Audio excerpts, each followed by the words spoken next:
19h à Kinshasa, 1 heure de plus dans la partie est de la République démocratique du Congo. Mesdames et messieurs, bienvenue dans ce journal dont voici les principaux titres.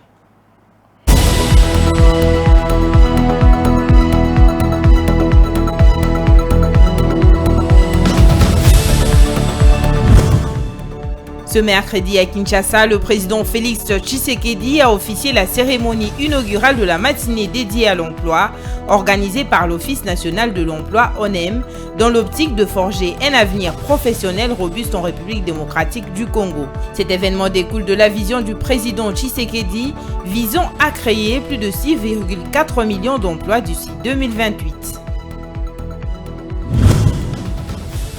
La société civile de Goma salue la nomination de Mme Judith Suminwa Tuluka à la tête du gouvernement. À travers une déclaration lue par son président, elle recommande auprès de la nouvelle locataire de la société civile la levée immédiate de l'état de siège qui, selon cette dernière, n'a pas réussi à restaurer la paix dans la partie est du pays. La ville cuprifère de Lubumbashi a vibré le mardi 2 avril 2024 au rythme du symposium sur la défense, sécurité et développement de l'espace Grand Katanga en particulier. Organisé sur l'initiative du recteur de l'université de Lubumbashi, il était question de réfléchir autour des questions liées à la sécurité et au développement de cette partie sud de la RDC.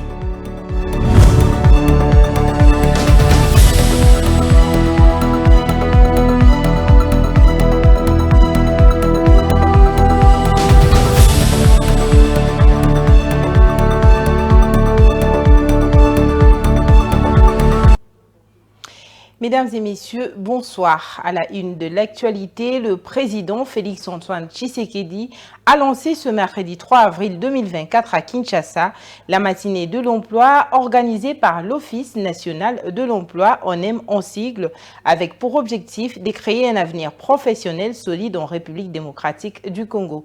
Ce qui entre dans la vision du chef de l'État de créer 6,4 millions d'emplois à l'horizon 2024.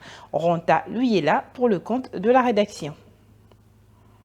Le chef de l'État, Félix-Antoine Tshisekedi Tshilombo, a présidé la cérémonie d'ouverture de travaux de la matinée de l'emploi organisée par l'Office national de l'emploi, l'ONEM, pour la création d'un avenir professionnel solide en République démocratique du Congo ce mercredi 3 avril 2024. Cet événement découle de la vision du président Tshisekedi de créer plus de 6,4 millions d'emplois à l'horizon 2028 en accélérant notamment la promotion de l'entrepreneuriat de jeunes, a fait savoir la ministre sortante de l'Emploi. Prenant la parole, le chef de l'État est revenu sur l'importance de l'événement du jour. L'intérêt particulier qu'il accorde à cette question de l'emploi justifie à lui seul sa présence en ces lieux. Il reste déterminé à faire de son engagement de créer plus d'emplois une réalité vivante durant ces quinquennats. Pour sa part, Fanon Beya, directeur général de l'ONEM, a salué la clairvoyance du président de la République pour avoir fait de l'emploi le premier de ses 6 objectifs quinquennaux. Il a relevé que placer l'emploi parmi les priorités de développement en RDC est une première dans l'histoire du pays. Lors de son investiture le 20 janvier 2024 au stade de Martyrs à Kinshasa, le président Tshisekedi avait entre autres pour but de créer plus d'emplois et accélérer la promotion de l'entrepreneuriat, notamment celui de jeunes. L'ONEM est un organe de régulation du marché de l'emploi en RDC.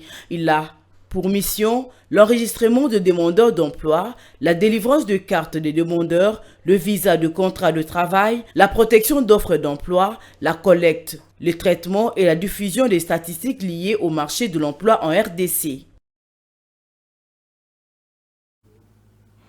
Et la nomination de Mme Judith Suminwa Tuluka à la tête du gouvernement ne cesse de susciter de réactions dans les chefs de Congolais, une première depuis l'accession de la République démocratique du Congo à l'indépendance. Sa nomination n'a pas laissé indifférente la classe politique congolaise. En réaction, les députés nationaux Venance et Yangamboyo a félicité la nouvelle chef du gouvernement et attend de cette dernière la réalisation du programme du chef de l'État. Viningali Junior pour plus de détails. Au lendemain de l'annonce par la présidence de la République de la nomination de Judith Suminwa Tuluka au poste de Premier ministre, les réactions fusent de partout. Depuis son accession à l'indépendance, la République démocratique du Congo n'a jamais eu une femme à la tête du gouvernement. Pour sa part, l'honorable Vénance Eyangamboyo, député national élu de Mont-Amba, cette nomination prouve à suffisance que le président de la République est l'homme de la masculinité positive. La première des choses, je voudrais d'abord féliciter Madame Judith Tuluka, notre Premier ministre, par la volonté du chef de l'État qui a voulu que cette fois-ci, la primature soit gérée par une femme. Deuxièmement, je pense que les deux personnes entrent dans l'histoire de ce pays. L'histoire pourquoi? Parce que le président est considéré aujourd'hui comme le premier président de la République démocratique du Congo à avoir placé la confiance à une dame pour gérer la primature. Et deuxièmement, c'est parce que Madame Judith est la première femme à occuper ce poste.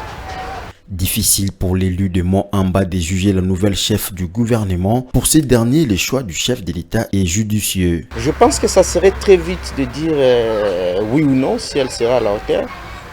Ça serait très vite. Pourquoi je l'ai dit ainsi? C'est les résultats qui vont nous permettre de répondre à cette question. Parce qu'apporter un jugement aujourd'hui sur le choix du président, je ne pense pas que ça serait indiqué. Et ce qu'elle va produire sur le terrain, et c'est cela qui va nous permettre de dire ou de conclure que les choix étaient judiciaires. La nouvelle locataire de la primature fera face à de nombreux défis, notamment la situation sécuritaire, la relance de l'économie, pour ne citer que cela. L'honorable Vénance Eyangamboyo attend d'elle la réalisation du programme du chef de l'État. Nous tous aujourd'hui, nous savons que le président a promis de créer 6 400 emplois pour ce quinquennat. Donc madame est attendue là-bas. Comment elle va arriver à créer le 6,4 millions d'emplois?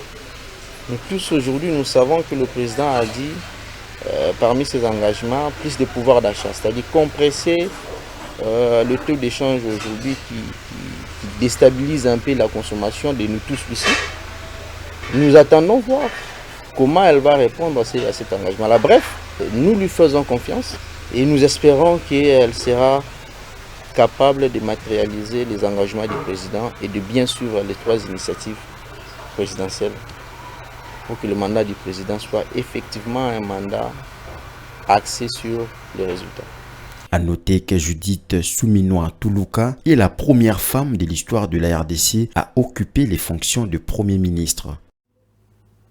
Et de son côté, la société civile de Goma félicite le chef de l'État pour le choix porté à Madame Judith Suminwa à la tête du gouvernement. Elle a par la même occasion demandé la levée immédiate de l'état de siège, la mise en place du gouvernement, la restauration de la paix et les retours de déplacés qui vivent dans des conditions critiques. Déclaration lue par Marion Gayo Kambale, président de la société civile de Goma. Suivez. La nomination de la première ministre, Madame Judith Tuluka, est saluée par la société civile du Nord Kivu et de la ville de Goma, vu l'état d'insécurité ici.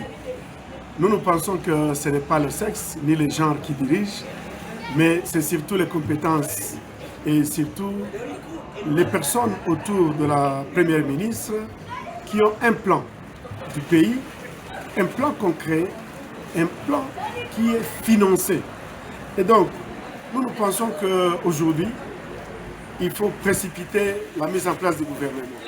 Et nous demandons que Madame la ministre puisse, n'est-ce pas, recruter les compétences au niveau des ministères et d'autres fonctions publiques, mais également qu'elle ne puisse pas seulement s'atteler au niveau des quotas de partis politiques.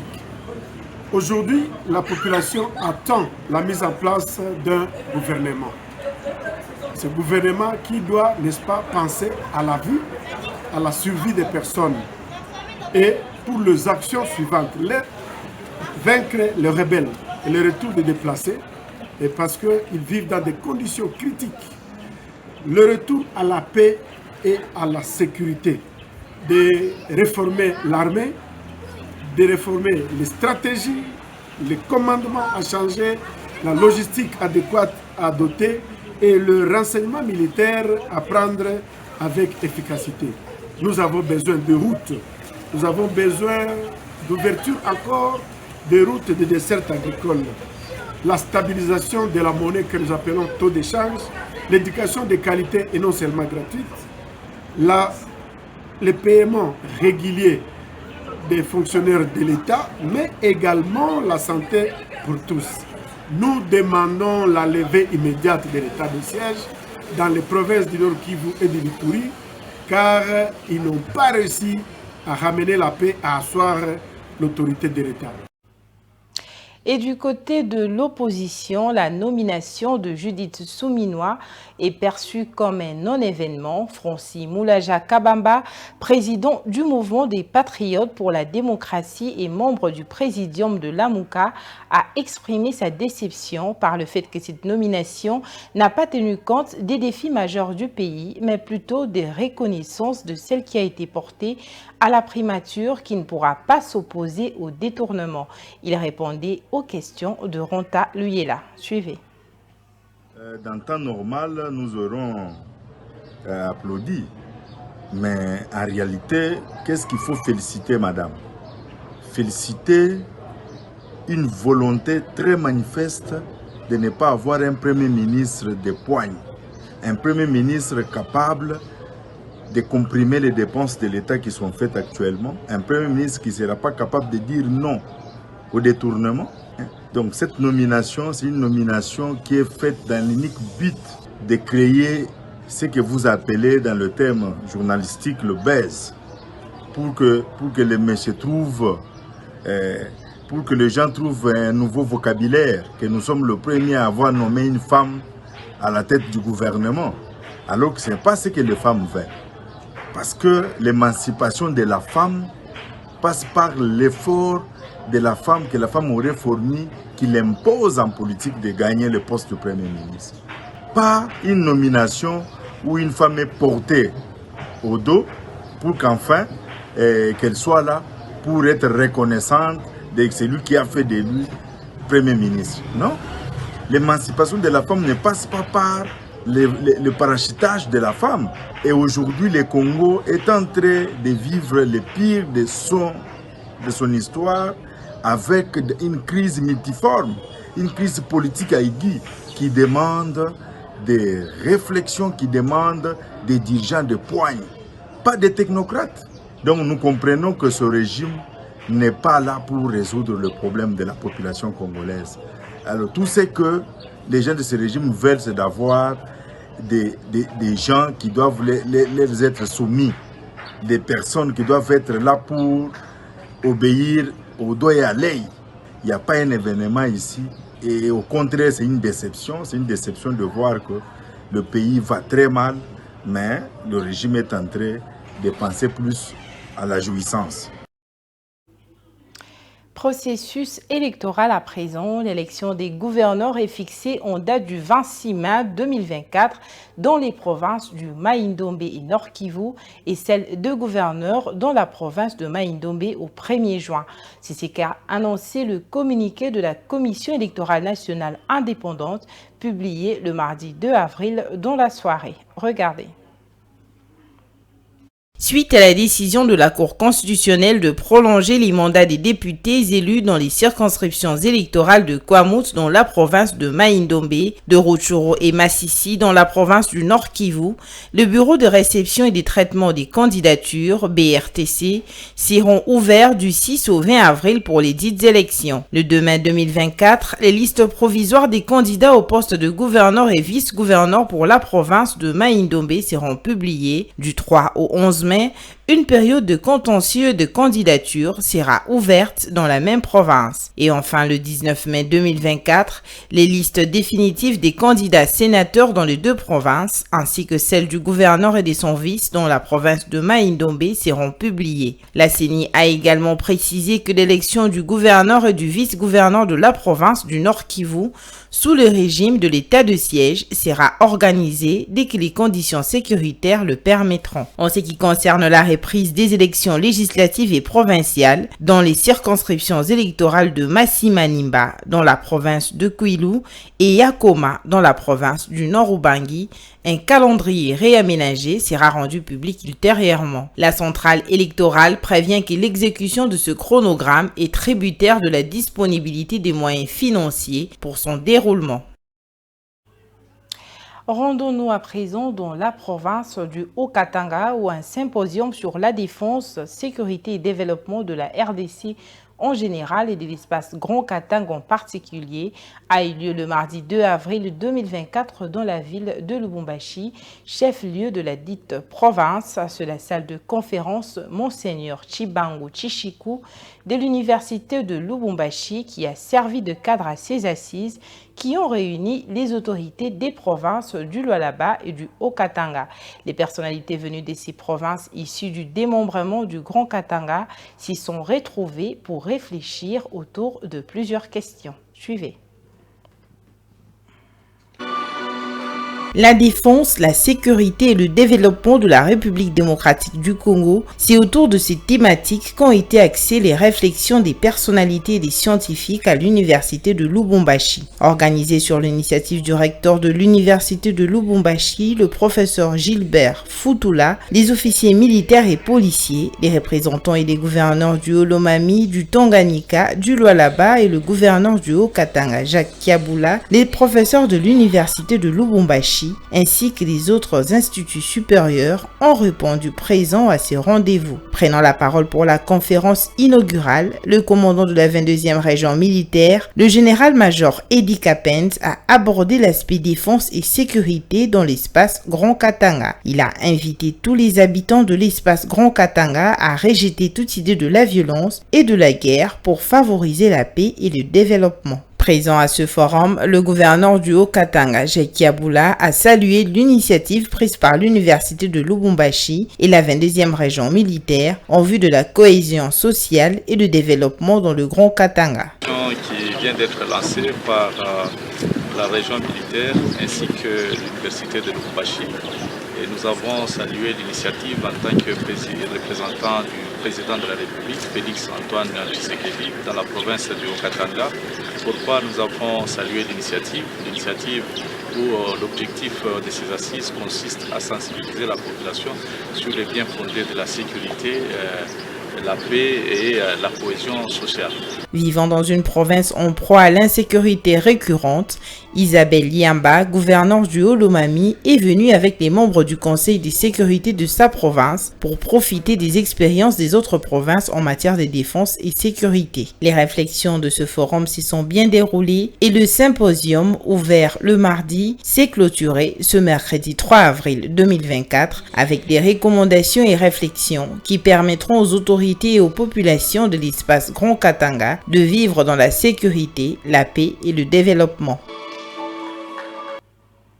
L'actualité, c'est aussi en dehors de nos frontières, au Sénégal.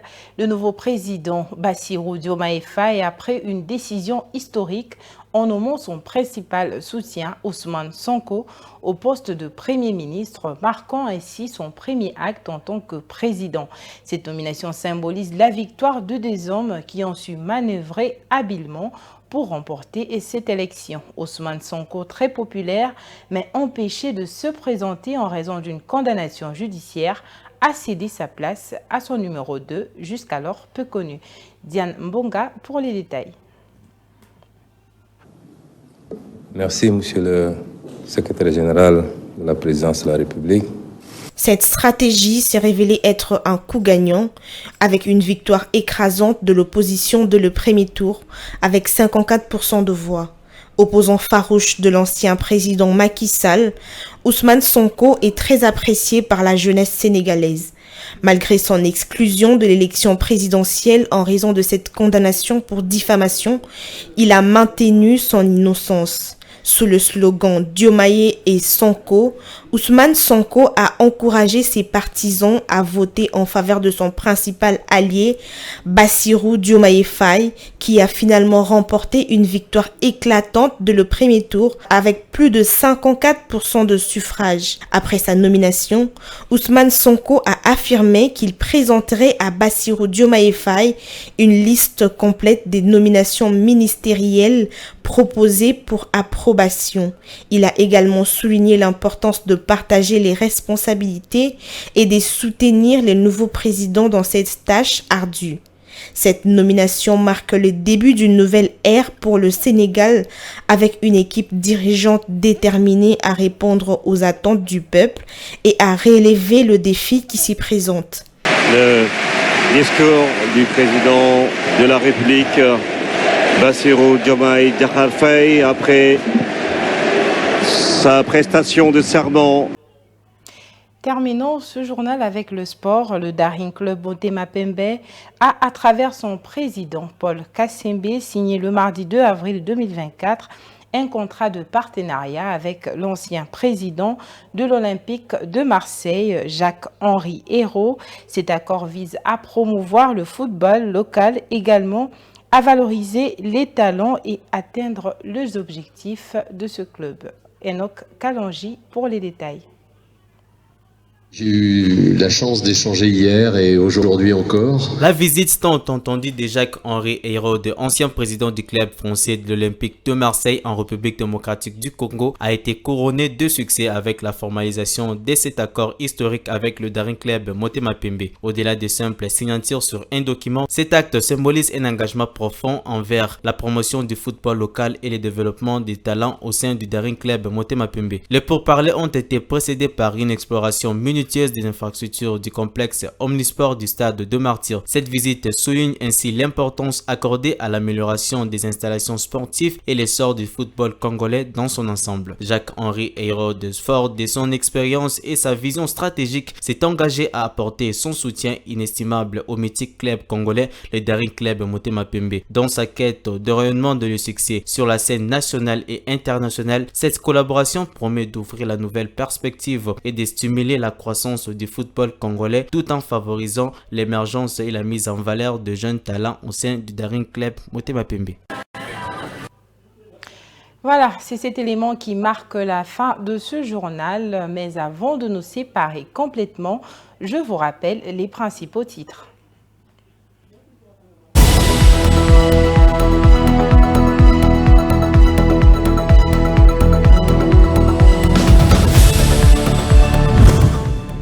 Ce mercredi à Kinshasa, le président Félix Tshisekedi a officié la cérémonie inaugurale de la matinée dédiée à l'emploi, organisée par l'Office national de l'emploi ONEM, dans l'optique de forger un avenir professionnel robuste en République démocratique du Congo. Cet événement découle de la vision du président Tshisekedi visant à créer plus de 6,4 millions d'emplois d'ici 2028. La société civile de Goma salue la nomination de Mme Judith Suminwa Tuluka à la tête du gouvernement. À travers une déclaration lue par son président, elle recommande auprès de la nouvelle locataire de la société civile la levée immédiate de l'état de siège qui, selon cette dernière, n'a pas réussi à restaurer la paix dans la partie est du pays.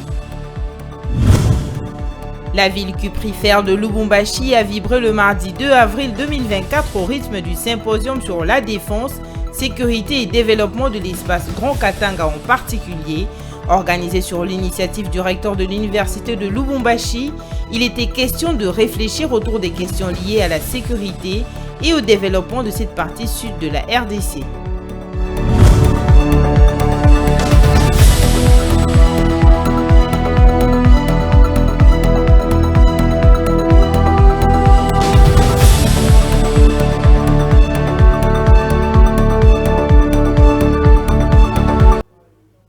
Ce journal est complètement terminé. Je vous retrouve demain, toujours à la même heure et avec le même plaisir.